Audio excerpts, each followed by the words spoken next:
We're going to go over some of the tools that you need to complete a transmission job in a Ford Ranger. I highly recommend picking up your standard workshop manuals for a Ranger. In this case we're doing a 2008. But volume 1 is pretty much garbage, so just throw that out. All the good stuff's in volume 2. You're going to need a transmission removal device. These are very handy, so get one of those. Your typical flathead screwdriver, a ratchet with sockets. You're going to need a variety of wrenches. I prefer these wrenches because they have a handy side stand as so. And you will also need a bread maker. The bread maker comes in really handy for a transmission removal job. We'll get to that later. You will need a few other tools, but these are the main ones. Cut. Rolling heavy. You don't need a slate, Griff. I mean, you. Are we rolling? Yeah, well, you bet. Oh, we're rolling. Alright, okay, so the first thing you need to do, step 1 of the transmission job, is to get your bread maker out and start making the bread. So we're going to show you how to do that, but just in case you don't have a bread maker, don't panic, stop, pause the video, and roll on over to your local grocery store. They can supply you with a loaf of bread. I would recommend doing that before you get all greasy and dirty. It is essential. And we'll show you why later.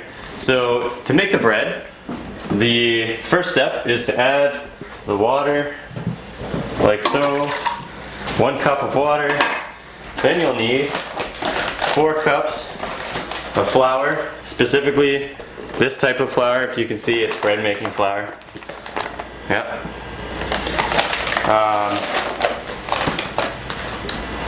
2 cups.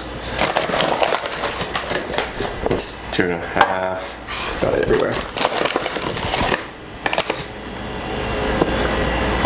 Let's call that 3.5. It's not an exact science. Kind of is though. Alright. Then you'll need 2 good-sized tablespoons of butter. The more, the better it tastes, pretty much. So you get those in there. Then you need a little bit of sugar.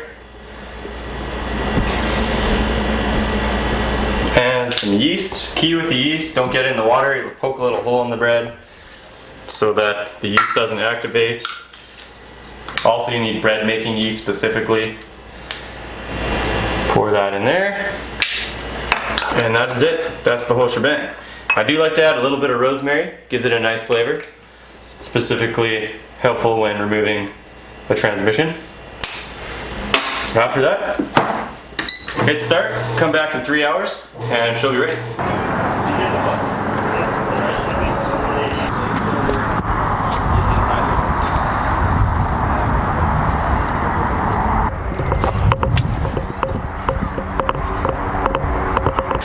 So we're working on this truck. Yeah. Is that it? Yeah, that's good. Okay. That was I feel like that won't work. no. You good? Yeah. Alright, Niles. We gotta show the people how to do this. But first we need to introduce everyone. Come over here. Okay. Are you recording? Yeah. Excellent. Okay, so I'm Kyle. This is Ian, Griffin, and Grasdell. And then Niles is our awesome camera guy. And basically, we have a transmission that needs to be changed in the next 2 days. It's Thanksgiving, and we're in university, and it's midterms next week, and it just has to happen. So we figured while we're doing it, we're going to show you how it's done. And hopefully you can learn from our mistakes. That is it. So let's get to it. Okay, so in case your Ford Ranger that you're working on did not come already halfway disassembled like ours did, see parts below, we're just going to quickly show you how to get to where we are. So the first thing you're going to need to do is go inside the truck. Can you pass me a light, Ian? Actually, first thing you need to do is jack the truck up off the ground. Make sure it's in 2-wheel drive and put it in neutral. Then you got to remove the gear shift. Can you see in here now? Come in. I can see in here. Okay, so down there, that's where the shifter is. You got to remove this bad boy. Okay, it's pretty simple. Most of the stuff in here is just using a, wrench and whatnot. The only trick to it is, whoops, in order to get this bolt that comes out of here out, you actually have to use, you actually have to tighten this nut out. Oh, am I gonna be able to get it off of here? You actually have to take the nut and put it on and use it to pull this out, because it's basically like pressed inside of there, if that makes sense. So yeah, that's how that's gonna work. Pull off all the plastic bits with some, it's just a screwdriver, it's not too challenging. And then later we'll show you how to remove this, because in order to slide the transmission out, you'll want that out of the way. So that's kind of the first thing you gotta do. The second thing, whoa. Where's the second thing? Following the instructions here.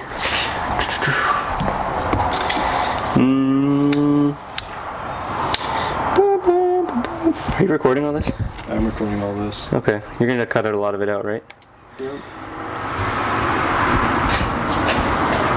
I feel like I'm missing a lot of steps here. Okay, remove the gear shift lever. Catalytic converter. If the transmission disassembly is required, remove the drain plug and maintain drive shaft balance. Okay, so the next thing you're gonna do is make sure you jack your truck up real good. I found on the front of the truck, to keep the jack stands nice and far out of the way, a really good jacking point is in this area, just on the frame in front of the, what is that, an anti-roll bar? Yeah, anti-roll bar in the front. Then you're gonna have to take the axle out. So basically, in order to do that, you need to make sure you mark both sides like I did here. I just took some orange paint, but you can see that I marked it on the transfer case side too, and then also on the other side for the rear. And basically the reason you have to do that is because it's balanced, so if you hook it up the wrong way when you're done, it'll basically vibrate a lot and give you a crappy ride. So you can see they've welded these weights on here to make it balanced. So you don't want to lose that, otherwise you're going to have to get it redone. The next thing you're going to do is take this skid plate out. This is the transfer case skid plate. Get that out of your way, and then I gotta check what's next. After you've got the drive shaft out, the next thing you do is take the transfer case out. Make sure you disconnect the electrical connector that's in here. You can't really see it from that angle, but it's back here. And then once you get that out, you'll have to remove the front, what do I call that? Half shaft, drive shaft, whatever it is. It's got 6 bolts. I also recommend marking them the same way, and that way you can make sure they go back where they were. But they fit in, they come out pretty easily, and then on the back you've got your axle out. After that, it's just a matter of taking out the main bolts that hold it in and bringing it down. They will be hard to get out, and you'll have a hard time prying it off. You just went to the exact wrong side. That's okay. You're gonna have a hard time getting it off of this. You're gonna have to get like tools in and almost pry on it. And you are probably gonna need a new gasket. But that's just how it's gonna go. So what are you doing? We're just standing here. Blocking my license plate.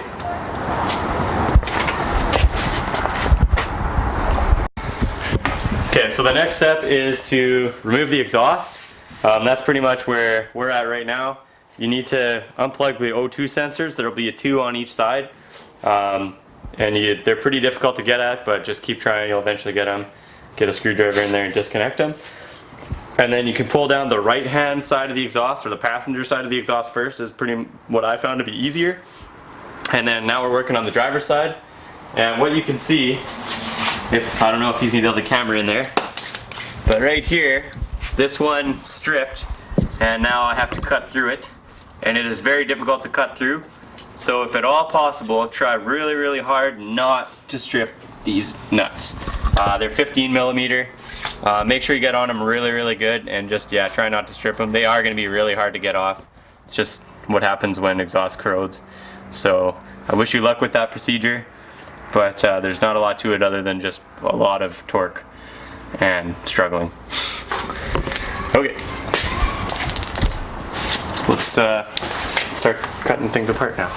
Let's rock and roll. Hey. Okay. Now I want to show you what we're using here. Alright, what is this, Kyle? This is a Diablo steel demon blade for my awesome Sawzall, or exhaust remover tool. Did you get that at Home Depot? I did get it at Home Depot. Diablo. Yeah. So anyway, you'll note here that this is made for cutting apart I-beams. That's what it says. So it's jet fuel then on a stick. Pretty much. It's pretty amazing what they say this can do. I don't know if it's going to cut through our tiny little bolt or not, but we're going to try. if it could cut through an I-beam, I'm going to assume that it's going to cut through this bolt. So we'll throw on our safety goggles and see where we get. Okay.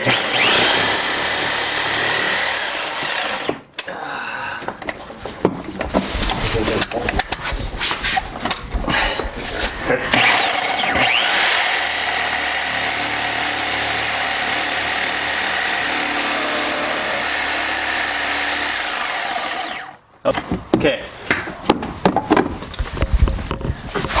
Nickel? So, It's a nickel. my advice is don't strip your bolts. This I-beam cutter was not able to cut through the Ford's quality forged carbotanium bolts.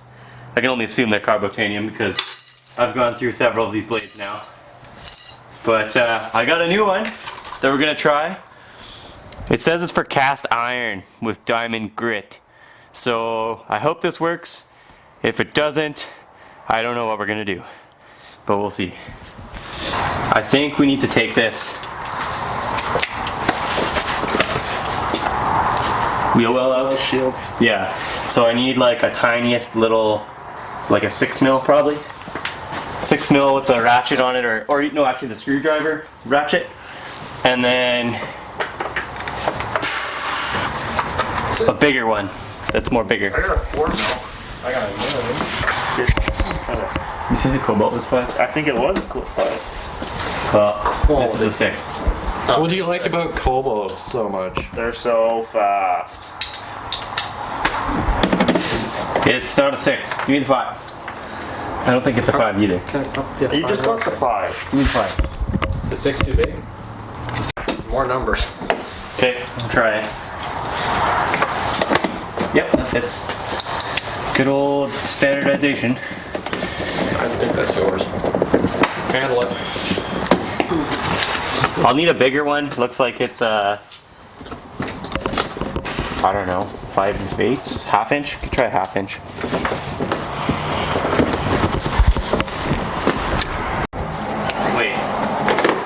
Wait a minute.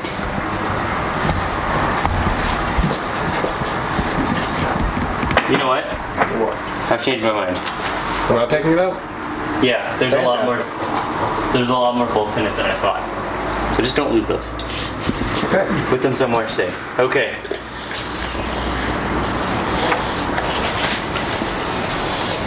Going in. If this doesn't work, seriously, guys, like. Postpone. I'm calling it a day. Wish me luck, guys.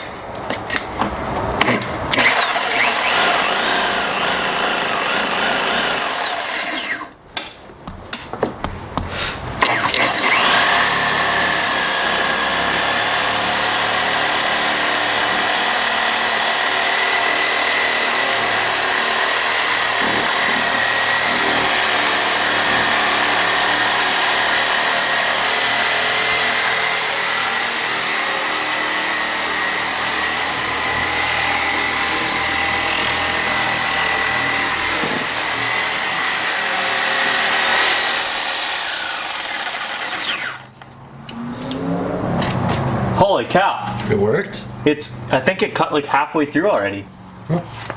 I'm gonna be impressed if this worked. Holy cow! It's working! Success! America.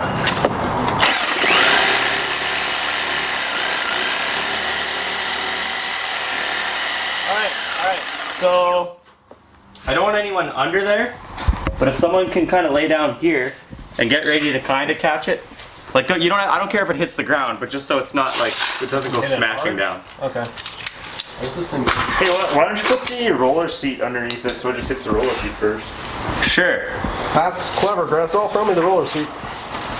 All those years of working on a Cobalt with throwing something. Okay, ready?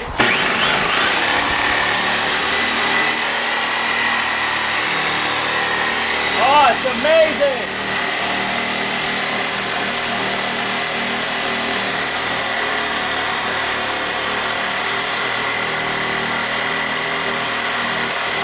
It's smoking!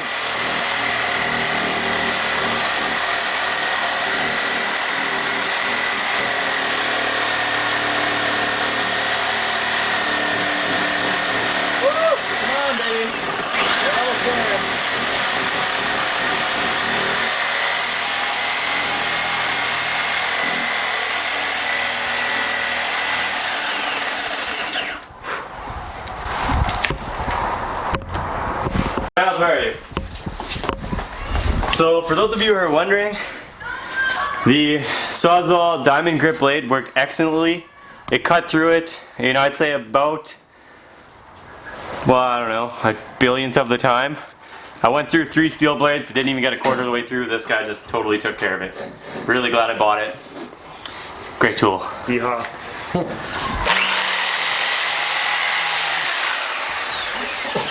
Okay, perfect. You missed it. Can we just show the audience what to be careful of? Where's that broken stud? Okay. So 2 things are gonna happen. Either A, you're gonna turn it and it's straight up just gonna shear off like that, which really sucks. Not a lot you can do about it, which is what happened to me on one of them. And then the other one, if you can see, the bolt just turned into a circle, and as it turns out, it's hard to get onto a circle. So I had to cut that one off. So what that means, here's the complication. Here's why you really want to avoid that. Let's look into the engine bay, Niles. Alright. Show the folks what we got. I don't know if you can see you see the end of the manifold? There's still 2 studs in there. So now we're gonna have to drill those out and put bolts in to hold the exhaust instead. On the positive side, I'm gonna put way higher grade bolts in. They're not gonna rust, it's gonna be great. On the negative side, I'm pretty sure we're gonna have to take the manifold out of the truck, which means removing a lot more stuff that I didn't want to remove. So try to avoid that. Okay guys, I need to go under there and kind of just see where we're at, because I haven't been under there in a while.